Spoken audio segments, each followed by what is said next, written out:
This is problem 8.72, and it's on page 461. The position of the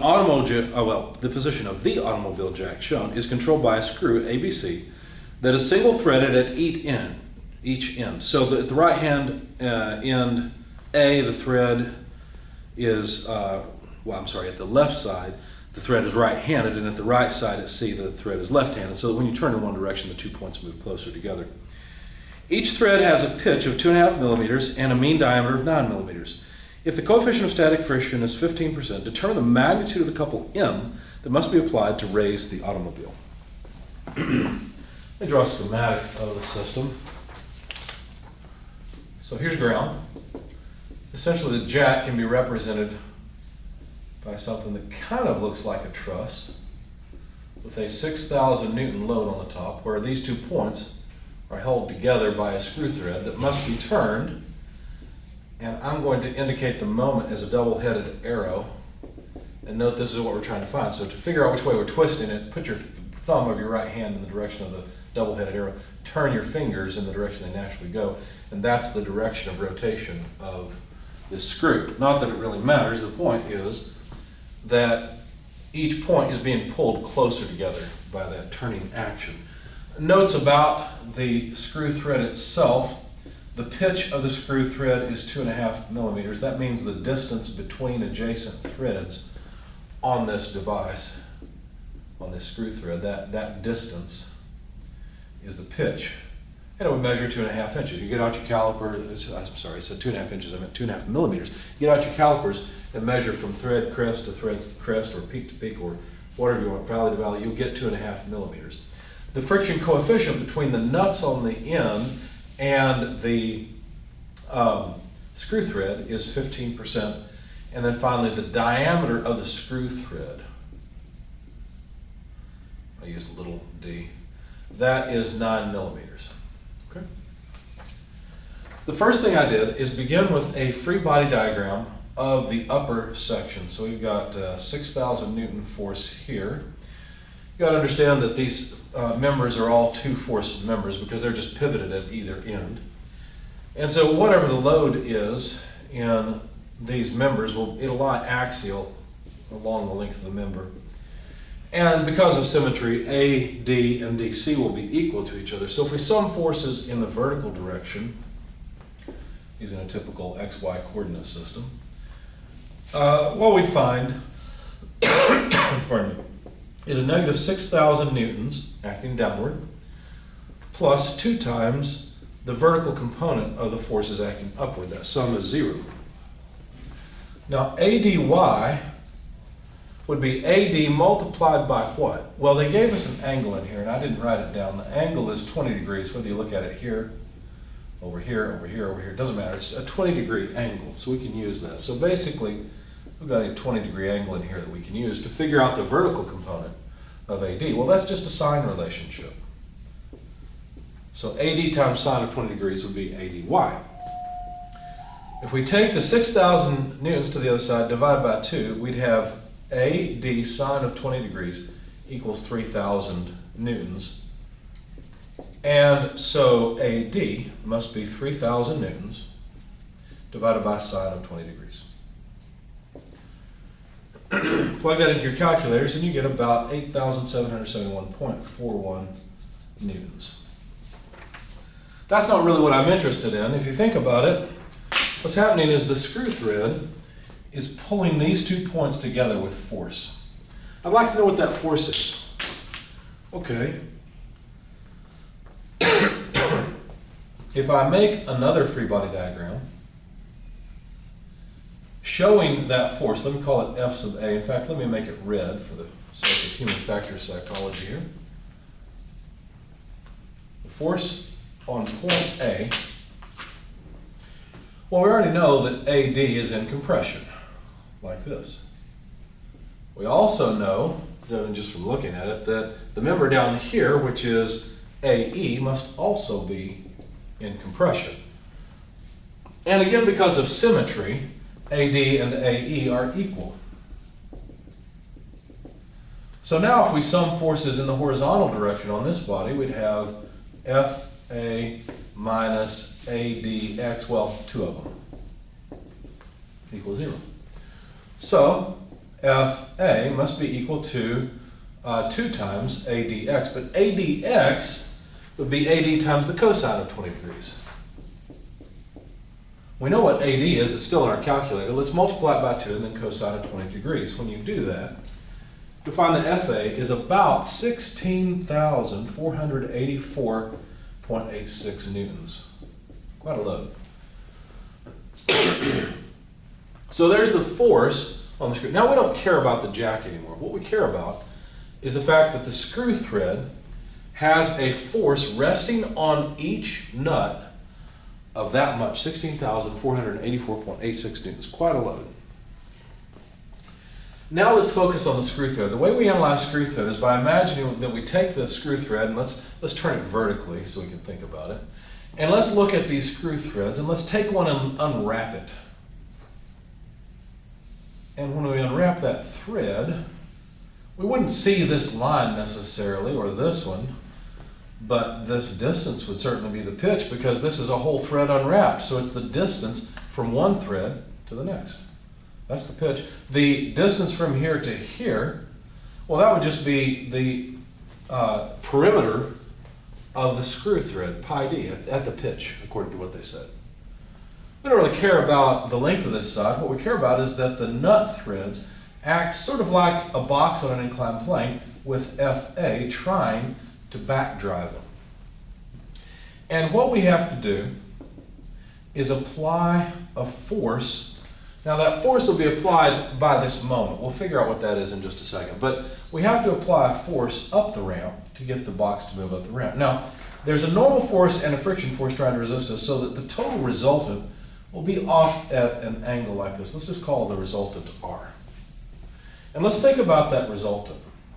It consists of a normal force, because it's normal to the surface, and a friction force acting downward. But if we put this friction force with the normal force, you can see how we make a resultant R, where that resultant is first of all rotated by angle theta, if this is the angle theta, rotated by theta, and then rotated further due to friction. And this is static friction in this case. Okay.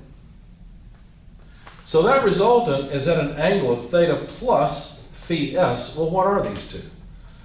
Well, the angle theta we can figure out from the pitch and the screw thread diameter. So the angle theta would be the inverse tangent of the rise over the run. But we know what those things are. The pitch is 2.5 millimeters. The diameter is 9 millimeters. And so if you calculate it, the angle theta comes out to about 5.0529 degrees. But then we've got this other angle to contend with that accounts for the friction. That basically puts the friction into R. We take N and put the friction in it, now we've got the resultant R. R is this one over here. Okay. So how do we get phi sub s? Well, that's easy. As I said in class, phi sub s is the inverse tangent of the friction coefficient. Now we were told that the friction coefficient is 0.15. So that's just 0.15.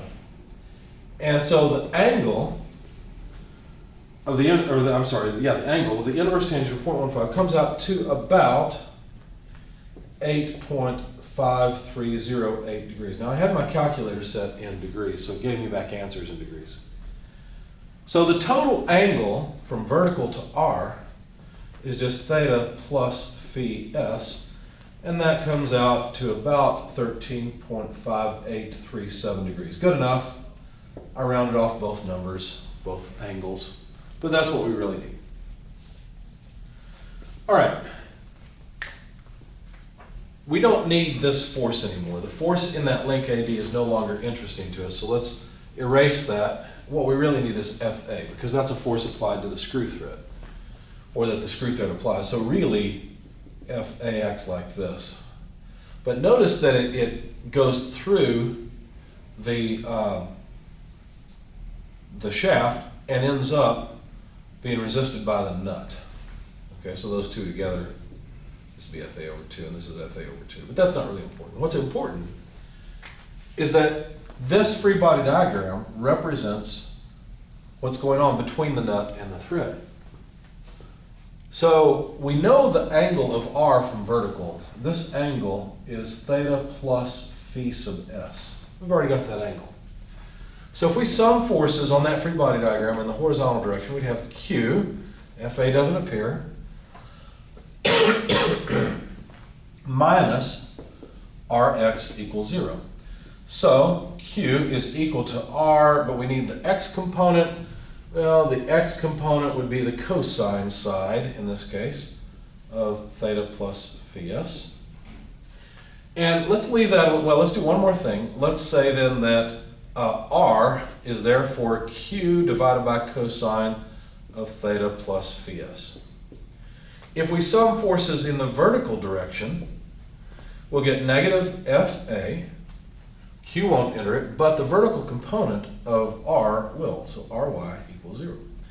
So FA equals R. If I need the vertical component, well, that's the, you know what, I messed up. Because I needed this side, the horizontal side. That's actually the sine side up here. Now I need the vertical side. Since it's touching the angle, that must be the cosine side. All right, so cosine of theta plus phi s. There we go. So R from here is equal to FA over cosine of theta plus phi s. So we can set these two equations equal to each other now, because they're both R. So taking those two equations, Q over sine theta plus phi s must be equal to FA over cosine of theta plus phi s. And so now what this does is it allows us to calculate Q, which is the force required to push that up, and really is related to the torque on the screw thread, which we'll discover in a moment. It's equal to FA. If we move sine to the numerator, we've got sine over cosine. That's just tangent of theta plus phi s.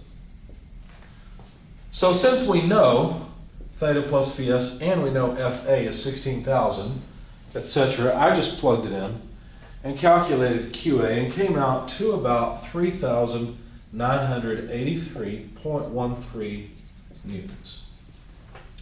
All this work was just to get Q. Now what is Q? Well, Q is really, if you think about it, there's a force coming out of the board on either the nut or the screw thread, let's say right here, that's tending to cause rotation of either the screw or the nut. It doesn't really matter which one. The torque's the same on both. And the moment arm of that torque is just the radius of the screw thread. In other words, this moment that we want, well, not quite the moment, the torque required to turn one of these nuts on the screw, or the screw within one of the nuts, would be equal to Q times R, where R is just the diameter of the screw thread over 2. Well, wait a second. We're not just turning one point and applying force to a distance at one point, we're applying it at 2. So what that means is the moment must be 2t. Well, that means the moment must be Q times D in this case. Okay. So Q is just 3,983.13. All we have to do is multiply that by 9 millimeters, and we will have the moment required, or the torque required to turn this handle. We'll see if we can actually turn it or not. So Q, 3,983.13 newtons times D, 9 millimeters, equals, I went ahead and converted it because this is the same thing as 0.009 meters. 1, 2, 3, yeah, that's the same. I got about 35.85 Newton meters. Very doable. You can certainly apply that much torque, especially not on the screw thread with your hand, but if you have a handle, you can certainly apply that much torque without too much trouble. So that's it. There's the moment, the twist amount that is required to begin turning that thread and begin raising the car even farther against its desired direction. Now, in your book, there's several different figures. There's 3 figures like this. How did I know which one to choose? Well, I knew to choose this one, which I think is figure A, if I remember right, because I know that in this case we're about to move the load against the way it wants to go. So friction has to act down the incline, and so that only left figure A. So there's the answer to that problem.